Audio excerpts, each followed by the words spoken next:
ప్రభువైన యేసు క్రీస్తు నామంలో మనకందరికి శుభములు. దేవుడు మనల్ని ప్రేమించి ఈ నూతన దినాన్ని అనుగ్రహించాడు. దేవునికి వందనాలు. దేవుని యొక్క వాక్యాన్ని మనము ధ్యానం చేసుకోవడానికి దేవుడు మంచి అవకాశాలను ఇస్తున్నాడు. దేవునికి వందనాలు.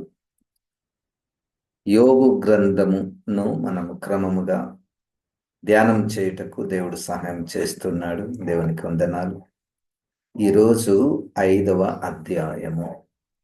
యోబు గ్రంథాన్ని చదువుటలో మనకు కొన్ని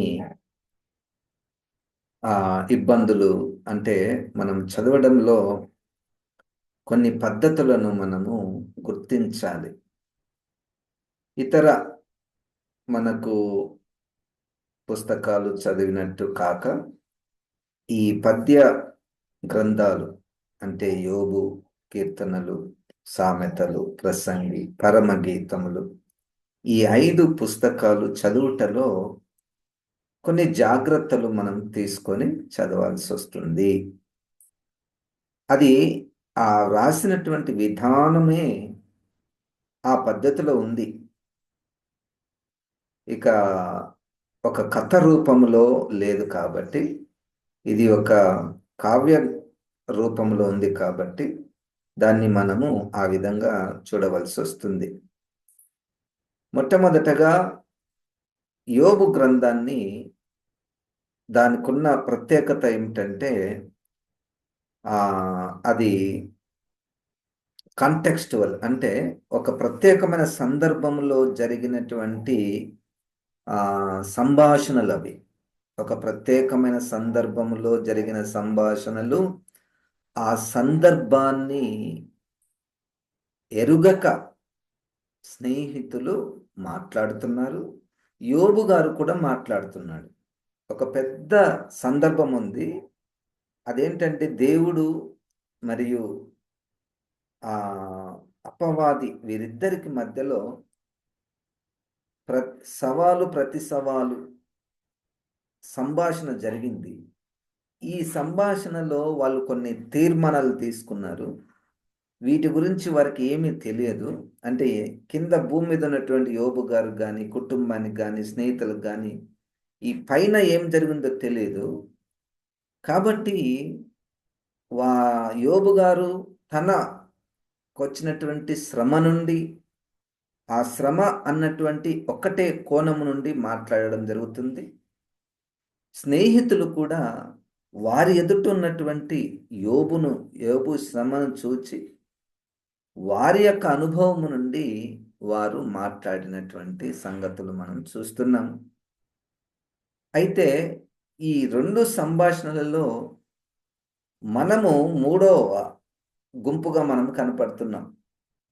మనము ప్రస్తుతము కృత నిబంధన వెలుగులో క్రైస్తవులముగా పిలువబడుతున్నటువంటి మనము ఈ సంఘటనను మనం చూసినప్పుడు మనకు అనేకమైనటువంటివి కొన్ని సరిపోతున్నాయి, కొన్ని సరిపోవడం లేదు.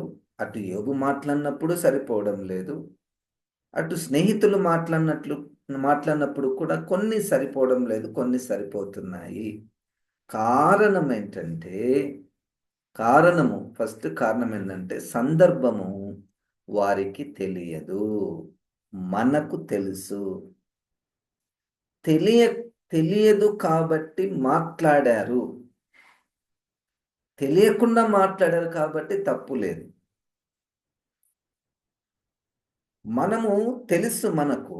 మనకు తెలుసు. మనమేమనుకుంటున్నామంటే వాళ్ళు మాట్లాడినది తప్పు అనుకుంటున్నాం. వాళ్ళు మాట్లాడినది తప్పే, కానీ తెలియదు కాబట్టి మాట్లాడవలసి వచ్చింది. సరే, ఏదేమైనప్పటికీ ఒక పాఠము, ఎలీఫజ్ గారి నుండి మనం ఒక పాఠం మనం నేర్చుకోవాలి. నేను ఈ 2-3 మాటలు మాట్లాడిన తర్వాత త్వరగా ఆ యోబు గ్రంథము 5వ అధ్యాయంలో ఉన్నటువంటి విషయాలను నేను మీ దృష్టికి తీసుకుని వస్తాను. అంటే ఒకటే పాఠము, సమయ సందర్భము తెలియకుండా భూలోక విషయాలు, పరలోక విషయాలు, ఈ 2 డిఫరెంట్ యాంగిల్స్, రెండు వేరు వేరు కోణాలలో మనము తెలుసుకోకుండా కేవలము ఒకటే వైపు నుండి మన వ్యక్తిగత అనుభవం నుండి మనం మాట్లాడకూడదు. అది పాయింట్ ఈరోజు. అది ఒక పాఠం. పరలోకంలో ఏం జరుగుతాయో, ఏం నిర్ణయాలు జరుగుతున్నాయో, దేవుని యొక్క ప్రణాళికలు ఎంత గొప్పవో కదండి.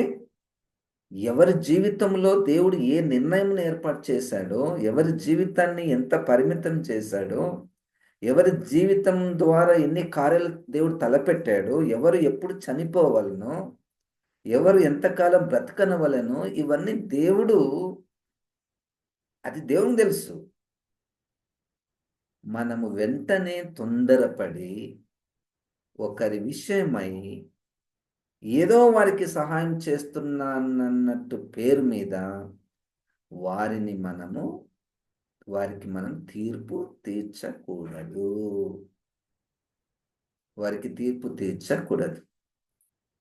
పైకి ఆదరిస్తున్నట్టే ఉంటది, పైకి దేవుణ్ణి గొప్ప చేస్తున్నట్టే ఉంటది. వాళ్ళు అట్లా చేశారు స్నేహితులు. నిజంగానే వాళ్ళు మనస్ఫూర్తిగా యోబుకు సహాయం చేయడానికే వచ్చారు, ఆదరించడానికే వచ్చారు. స్నేహితులు కాబట్టి కొంత స్వాతంత్రం తీసుకొని ఆయనను పరోక్షంగా ఆయనను హెచ్చరించడం కూడా వాళ్ళు చేస్తూ ఉన్నారు.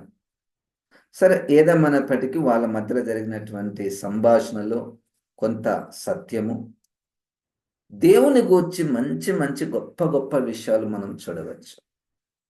వారు భూలోక సంబంధులే, మనము భూలోక సంబంధులమే. ఎలీఫజు గారు దేవుని గూర్చినటువంటి గొప్ప విషయాలు ఈ యొక్క అధ్యాయంలో మనం చూస్తాం. నంబర్ 1, అది నేను మీకు త్వరగా చూపిస్తాను. రెండవది, ఎలీఫజు గారు యోబు గారిని గూర్చి మంచి విషయాలు చెప్పాడు. నంబర్ 2.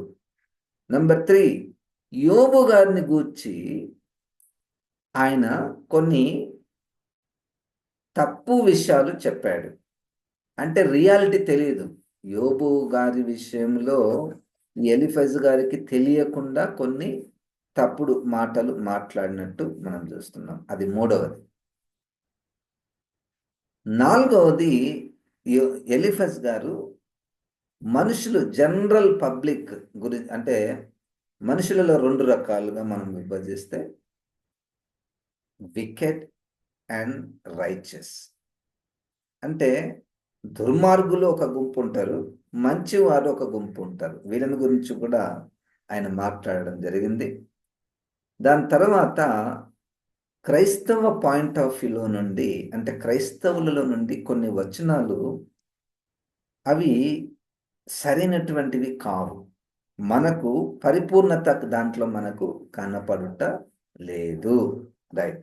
ఇప్పుడు ఎలీఫజు గారు తాను మాట్లాడడానికి source of his teaching, source of his expressions, ఆయన ఎక్కడి నుండి మాట్లాడుతున్నాడు మీరు గమనిస్తే 5వ అధ్యాయం 27వ వచనంలో, మేము ఈ సంగతి పరిశోధించి చూచితిమి, అది అలాగే ఉన్నది, ఈ మాట ఆలకించి నీ మేలు కొరకు తెలుసుకును. పరిశోధించి, మేము మాట్లాడేటటువంటి విషయాలన్నీ, ఒకటి మా వ్యక్తిగత అనుభవము, 2 మేము బాగా బుక్కులు చదివాము, అంత పరిశోధించాము, పరిస్థితులు, ప్రజలు అన్ని పరిశోధించాము, 3 మాకు దర్శనాలు కూడా కలిగాయి. అది మనం ముందు అధ్యాయంలో మనం వాటిని కూడా చూస్తాం. సరే, ఇది ఎలీఫజు గారు ఏమి చెప్తున్నాడు? మొట్టమొదటిగా దేవుని గూర్చినటువంటి విషయాలు, ఎంత మంచి విషయాలు ఆయన చెప్తున్నాడు. ఇది కొత్త నిబంధన కూడా వాటిని అంగీకరిస్తుంది. 9వ వచనము, ఆయన పరిశోధింపజాలని మహత్కార్యములను, లెక్కలేనన్ని అద్భుత క్రియలను చేయువాడు. దేవునికి స్తోత్రం. ఆయన దేవుని గురించి వారు గొప్ప గొప్ప విషయాలు చెప్తున్నాడు. ఎవరికి చెప్తున్నాడు? యోబు గారికి చెప్తున్నాడు. ఇది మంచి విషయమే. దేవుని గొప్ప కార్యములను గురించి ఒక వ్యక్తికి చెప్పుట ద్వారా ఆ వ్యక్తిలో విశ్వాసము, ఆ వ్యక్తిలో నిరీక్షణ, ఆ వ్యక్తికి ఆదరణ దొరుకుతుంది. అది కూడా మనం చేయొచ్చు. పరిశోధింపజాలని మహత్కార్యములను లెక్కలేనన్ని అద్భుత క్రియలను చేయువాడు. దేవునికి స్తోత్రం.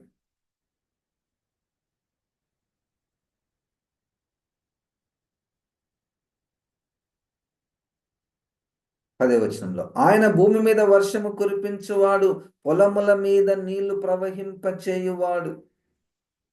సస్యశ్యామలంగా అంటే దీవించేవాడుగా. 12వ వచనంలో 11వ వచనంలో అట్లు ఆయన దీనులను ఉన్నత స్థలములలో నుంచును, దుఃఖపడు వారిని క్షేమమునకు లేవనెత్తును. దేవుని గురించినటువంటి విషయాలు. 12 వంచకులు తమ పన్నాగములను నెరవేర్చకుండా ఆయన వారి ఉపాయములను భంగపరచును. అది దేవుడు చేసే కార్యములు. కనుక ఈ మాటలు చెప్తున్నప్పుడు గాడ్ ఈజ్ ఇన్ కంట్రోల్. దేవుడు అందరిని చూచువాడు. ఎవరికి ఎప్పుడు ఏమి చేయవలనో ఆయన చేయగలడు. 13వ వచనంలో జ్ఞానులను వారి కృత్రిమములలోని ఆయన పట్టుకొనును, కపటుల ఆలోచనలను తలక్రిందులు చేయును. ఇవన్నీ దేవుని గురించినటువంటి విషయాలు. 14 పగటి వేళ వారికి అంధకారం తారసిల్లును, రాత్రి ఒకడు తడువులాడినట్లు మధ్యాహ్న కాలమున వారు తడువులాడుదురు. బలాఢ్యుల నోటి ఖడ్గము నుండి వారి చేతుల నుండి ఆయన దరిద్రులను రక్షించును. It is true about God. దరిద్రులను ఈ బలాఢ్యుల ఖడ్గము నుండి ఆయన రక్షించువాడు. 17వ వచనంలో దేవుడు గద్దించు మనుష్యుడు ధన్యుడు, కాబట్టి సర్వశక్తుడు దేవుని శిక్షను తృణీకరింపకుము. సర్వశక్తుడగు దేవుని శిక్షను తృణీకరింపకము. దేవుడు గద్దించు మనుష్యుడు ధన్యుడు. హెబ్రీ పత్రిక 12వ అధ్యాయము. ఇక అనేక కొత్త నిబంధన కూడా దేవుని గద్దింపు, దేవుని క్రమశిక్షణలో ఉండేటటువంటి వారు ధన్యులు. మనకు సమయం లేదు కాబట్టి నేను దాన్ని ఇంటర్ప్రిటేషన్ ఎక్కువగా చేయటం లేదు. యోబు 5లో ఎలీఫజ్ గారు దేవుని గూర్చినటువంటి గొప్ప విషయాలు ఎన్నో ఇక్కడ ప్రస్తావించడం జరిగినది. అవి సరైనటువంటివే. 18 ఆయన గాయపరిచి గాయమును కట్టును, ఆయన గాయము చేయును, ఆయన చేతులే స్వస్థపరచును. ఎంత మంచి మాట కదండి, ఎంత మంచి మాట కదా. ఇది ఆదరణ ఇచ్చేటటువంటి మాట. ఏం భయపడద్దు యోబు, ఆయన గాయం చేశాడు, ఆయననే గాయమును కట్టువాడు. ఇది 19వ వచనంలో 6 బాధల నుండి ఆయన నిన్ను విడిపించును, 7 బాధలు కలిగిలను నీకు ఏ కీడును తగులదు. ఎంత ఆదరణ, ఎంత బలము. ఈ మాటలు మనము దుఃఖంలో ఉన్నటువంటి వారికి ఈ మాటలు చదవవచ్చును. వాళ్ళ దగ్గరికి వెళ్ళి, ఎవరైనా అనారోగ్యం ఉన్నప్పుడు వాళ్ళ దగ్గరికి మనం ప్రార్థన చేయడానికి వెళ్ళినప్పుడు ఈ యోబు గ్రంథం 5వ అధ్యాయం చూసి దేవుని యొక్క గొప్ప కార్యములను, దీనుల పట్ల, శ్రమలో ఉన్నటువంటి వారి పట్ల దేవుడు ఏ కార్యములు చేస్తాడో, శత్రువుల ద్వారా బాధింపబడుతున్నటువంటి వారి విషయంలో దేవుడు ఎటువంటి వాడో, ఈ మాటలను మనం వారికి చదివినట్లయితే, వినిపించినట్లయితే వారు బలపడతారు. క్షామకాలమున మరణము నుండి, యుద్ధమున ఖడ్గబలము నుండి ఆయన నిన్ను తప్పించును. ఎలీఫజ్ గారు యోబు గారికి చెప్తున్నాడు, ఇటువంటి దేవుడు మన దేవుడు ఉన్నాడు. ఆయన నీ శ్రమల నుండి బయటికి తీసుకుని వస్తాడు. కొన్ని మాటల ద్వారా కొన్ని బాధ కలిగించినప్పటికీ మొత్తానికి ఎలీఫజ్ గారి యొక్క ఉద్దేశం ఏమిటంటే, నా స్నేహితుడు వీటి నుంచి బయటికి రావాలి. ఒకటే చేయాలి, ఒక తప్పు జరిగింది అంటున్నాడు ఆయన. సరే ఒప్పుకో అంటున్నాడు. మొత్తానికి చివరికి స్నేహితుల యొక్క ఉద్దేశం ఏంటంటే ఈ బాధల నుంచి బయట పడాలి.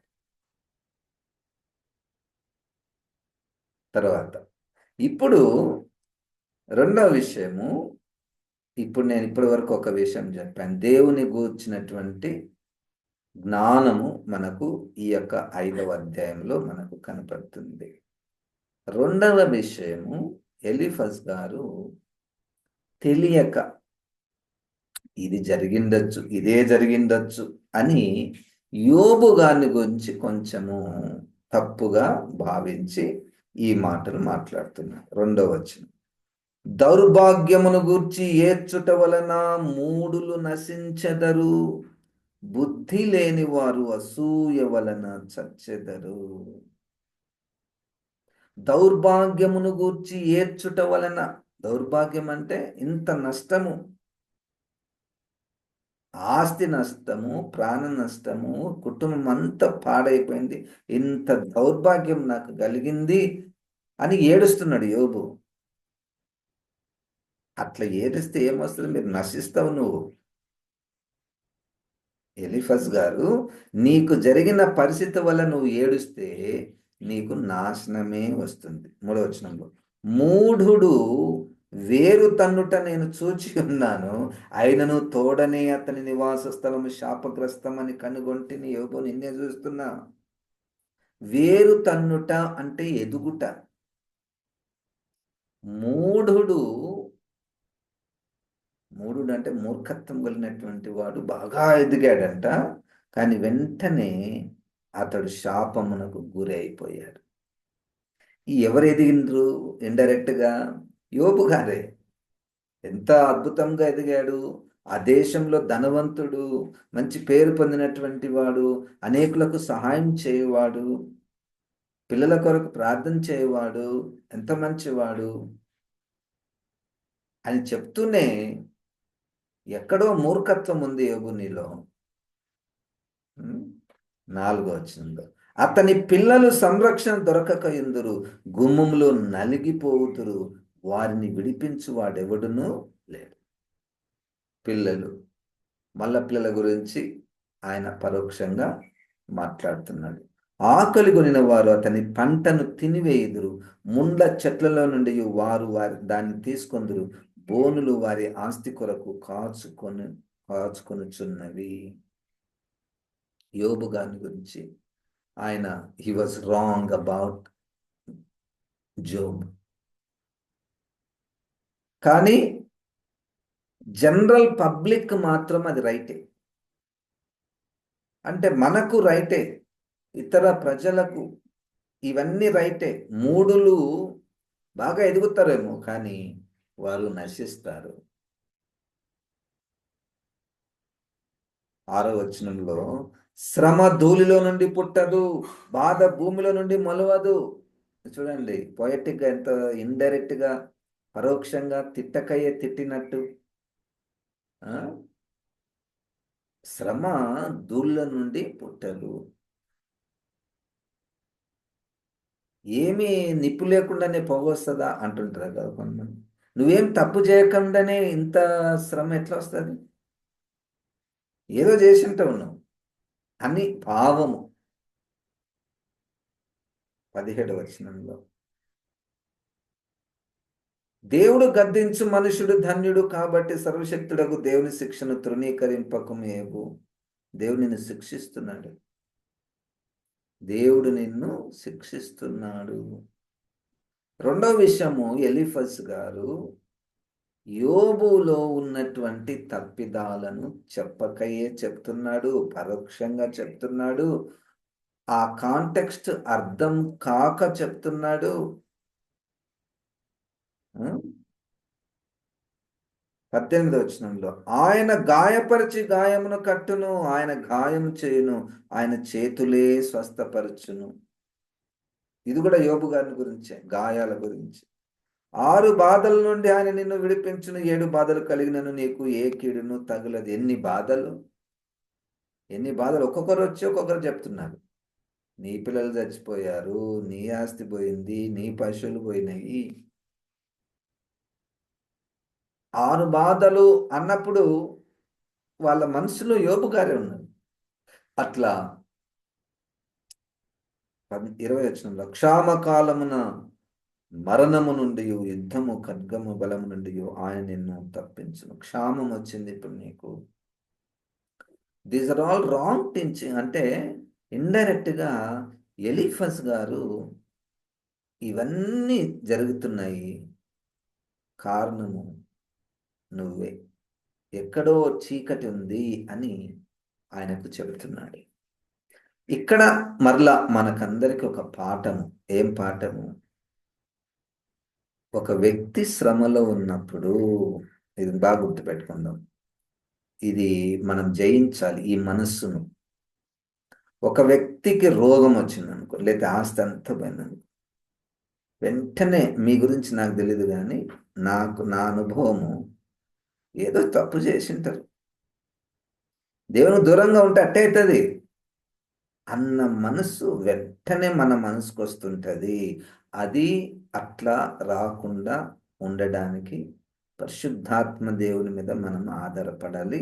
అది మంచి తలంపు కాదు, అది శరీర తలంపు. అది మానవుల తలంపులు కూడా అదే.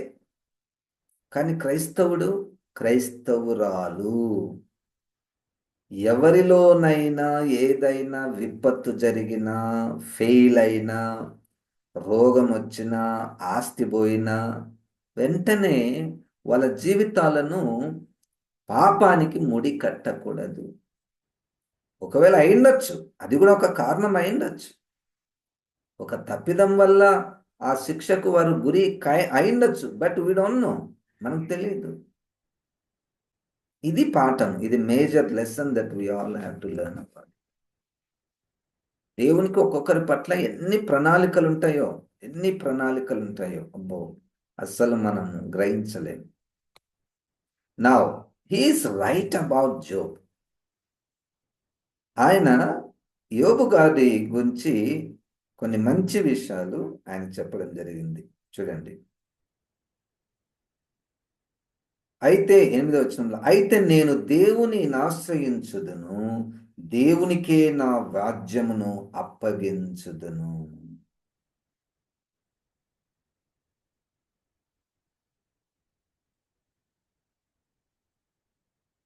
అయితే నేను దేవుణ్ణి ఆశ్రయించుదును అంటే ఇప్పుడు ఆయన దేవునిని ఆశ్రయించాలని. 9వ వచనంలో, ఆయన పరిశోధింపజాలని మహత్కార్యములను లెక్కలేని అద్భుత క్రియలను చేయువాడు. 20వ వచనంలో, ఆ క్షామకాలమున మరణము నుండి, యుద్ధమున ఖడ్గబలము నుండి ఆయన నిన్ను తప్పించును. అంటే ఇక్కడ యోబు గారిని ప్రోత్సహిస్తున్నాడు. మూడో విషయం ఏమిటంటే యోబు గారిని ప్రోత్సహించుట. మొదటి విషయము దేవుని గూర్చినటువంటి గొప్ప విషయాలు. రెండవది, యోబు గారు ఏదో తప్పు చేసి ఉండవచ్చు అని ఊహించుకొని చెప్పినటువంటి మాటలు. మూడవది, యోబు గారిని ప్రోత్సహించేటటువంటి మాటలు. ఏం పర్వాలేదు యోబు, గాయం తగిలింది, గాయం మరలా దేవుడు మాన్పుతాడు. క్షామకాలం వచ్చింది, కరువు వచ్చింది, మరణం వచ్చింది, అయినా దాని నుండి దేవుడు నిన్ను తప్పిస్తాడు. నోటి మాటల చేత కలుగు నొప్పి నీకు తగలకుండా ఆయన నిన్ను చాటు చేయును. ప్రళయము వచ్చినను నీవు దానికి భయపడవు. ఇది కూడా మనం చేయాలండి. కేవలం శ్రమలో ఉన్నటువంటి వారిని ఆ దేవుని తీర్పుకో, దేవుని శిక్షకో మనము వారిని ఆపాదించి వారి గురించి నెగిటివ్గా మాట్లాడుకొని, ఇప్పుడు ఎలీఫస్ గారు ఏం చేస్తున్నాడంటే, సరే ఇప్పుడు శ్రమ ఏదో ఒక కారణం చేత శ్రమ వచ్చింది, బాధ వచ్చింది, ప్రోత్సహించాలి. గాయం చేయవాడు, గాయం మాన్పువాడు, నిన్ను మరణం నుండి తప్పిస్తాడు, దీనులను ఆయన పైకి లేవనెత్తుతాడు అని ఆయన యోబు గారిని ప్రోత్సహిస్తున్నాడు. 22వ వచనంలో, పొలంలోని రాళ్లతో నీవు నిబంధన చేసుకుని ఎందువు, అడవి మృగములు నీతో సమ్మతిగా నుండును. అంటే such a wonderful Kingdom atmosphere. అడవి మృగములు నీతో సమ్మతిగా ఉండును అంటే ఎంత భయంకరమైనటువంటి మనుషులైనా కానీ మనతో సమాధానంగా ఉండేటటువంటి దేవుని రాజ్య విలువలు, దేవుని రాజ్య వాతావరణము దేవుడు కలిగిస్తాడు. 23వ వచనంలో ప్రళయమును క్షామమును వచ్చినప్పుడు నీవు వాటిని నిర్లక్ష్యం చేయదువు, అడవి మృగములకు నీవు ఏమాత్రమును భయపడవు. There will be a day Job. ఇది ఎంత మంచి మాట. నేను అనుకుంటున్నాను యోబు గారిని గురించినటువంటి misunderstanding very small when it is compared with the encouragement, when it is compared with the hope in God's strength and hope in God's strategies. దేవుని యొక్క బలము మీద నిరీక్షణ ఎంత అద్భుతంగా ఎలిఫజ్ గారు చెప్తూ ఉన్నాడు. అవి మనకు ఆపాదించుకుంటే అసలు మనం ఎంతగానో ఆదరించబడతాం. నీవు వాటిని నిర్లక్ష్యము చేయదువు. కరువును నిర్లక్ష్యం చేసే మనసు, హల్లెలూయా. ఆకలిని నిర్లక్ష్యం చేసే మనసు, శత్రువులు ఉన్నారు అన్నటువంటి తలంపే లేనటువంటి మనసు ఎంత దీవించబడినటువంటి మనసు అండి. Is it so in my life? Is it so in your life? కరువు వచ్చినా మనకేం కాదు. శత్రువులు, బలమైన శత్రువులు ఉన్నా, మృగముల వంటి శత్రువులు ఉన్నా మనం వారికి భయపడం. నీ డేరా క్షేమ నివాసమని నీకు తెలిసేయుండును. నీ ఇంటి వస్తువులను నీవు లెక్క చూడగా ఏది పోయి ఉండదు.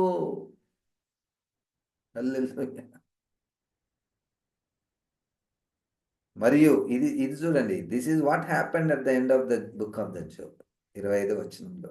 మరియు నీ సంతానం విస్తారమగుననియు, నీ కుటుంబకులు భూమి మీద పచ్చిక వలె విస్తరించుదురనియు నీకు తెలియను. అన్ని డబల్ అయిపోయినాయి యోబు గారి జీవితంలో. This will happen. ఎంత మంచి ఆదరణ మాటలు ఎలిఫజ్ గారు, ప్రోత్సాహ మాటలు, దేవునికి వచ్చినటువంటి బలము, గొప్పతనము, శక్తి, కార్యములు, ప్రణాళికలు ఇన్ని ఉన్నాయి. నువ్వేం భయపడ అంటే అంతరంగంలో యోబును చూస్తే ఎలిఫజ్ గారికి ఎటనైనా కలిసి ఆ దాంట్లో నుంచి బయటికి రావాలి. అది ప్రయత్నం, స్నేహితుల ప్రయత్నము. దాని నుంచి బయటికి రావడానికి ఏదో కొన్ని తొందరపడి మాటలో, కాంటెక్స్ట్ తెలియకుండా మాటలో ఇది అయ్యుండొచ్చు అనుకొని వారు మాట్లాడారు. కానీ వాళ్ళేమి తప్పుడు మనుషులు కాదు, స్నేహితులు. మొత్తానికి ఆ స్థితిలో నుంచి బయటపడాలన్నటువంటి ఉద్దేశంతోనే వారు ఆ మాటలు మాట్లాడినట్లు మనం చూస్తున్నాం. 26వ వచనంలో వాటి కాలం నా ధాన్యపు పనలు ఇల్లు చేరునట్లు పూర్ణ వయస్సు గలవాడవై నీవు సమాధికి చేరదు. మంచి ఆయుష్ ఉంటుంది నీకు యోబు.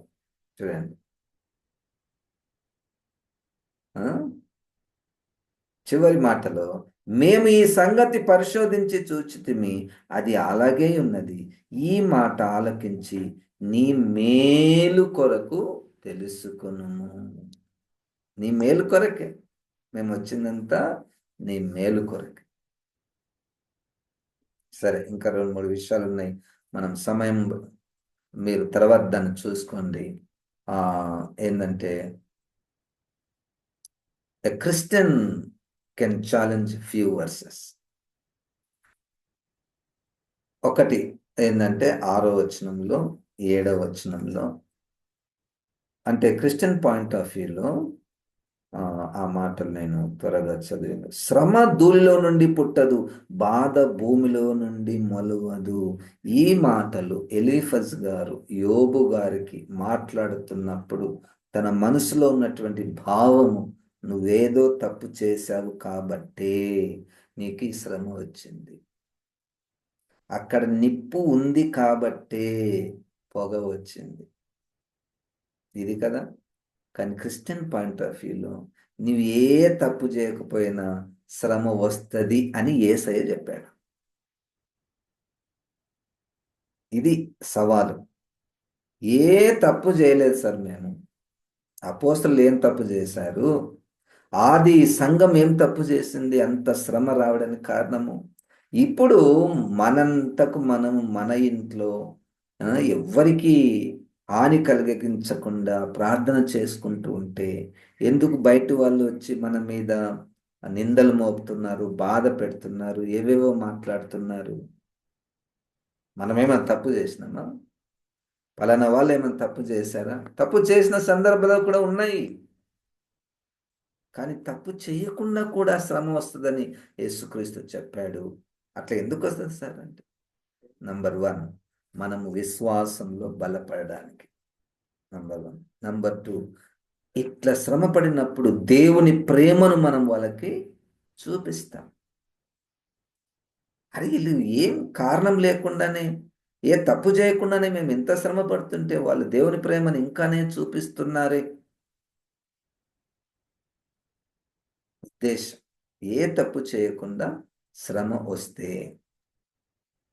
నంబర్ 3, సువార్త ప్రకటించబడుతుంది.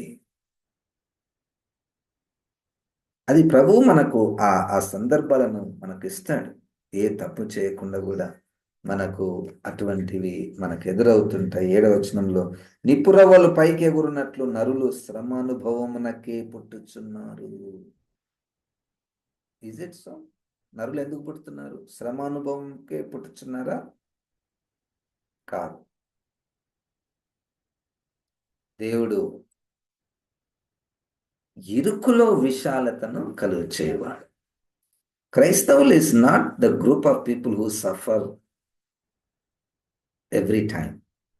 They may be suffering, but they may experience an inner joy. అందుకని పౌలు గారు చాలా ధైర్యంగా మా బాహ్య పురుషుడు దినదినము కృషించుచున్నను, మా అంతరంగ పురుషుడు దినదినము నూతన పరచబడుతున్నాడు. హల్లెలూయా.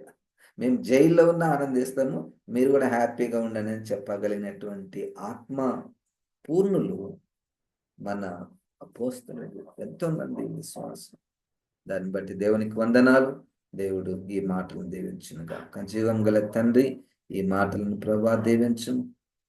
ఈ మాటలు ఉన్నటువంటి నాయన నీ జీవవాక్కులు మా హృదయం మీద వ్రాయమని యేసు నామమున ప్రార్థిస్తున్నాము తండ్రి. ఆమేన్. ఇప్పుడు మన పరమ తండ్రి అయిన దేవుని యొక్క ప్రేమ, ప్రభువైన యేసుక్రీస్తు యొక్క కృప, పరిశుద్ధాత్మ దేవుని యొక్క సహవాసం మనకందరికీ సదాకాలము తోడైయుండునుగాక. ఆమేన్. దేవుడు మనల్ని దీవించునుగాక.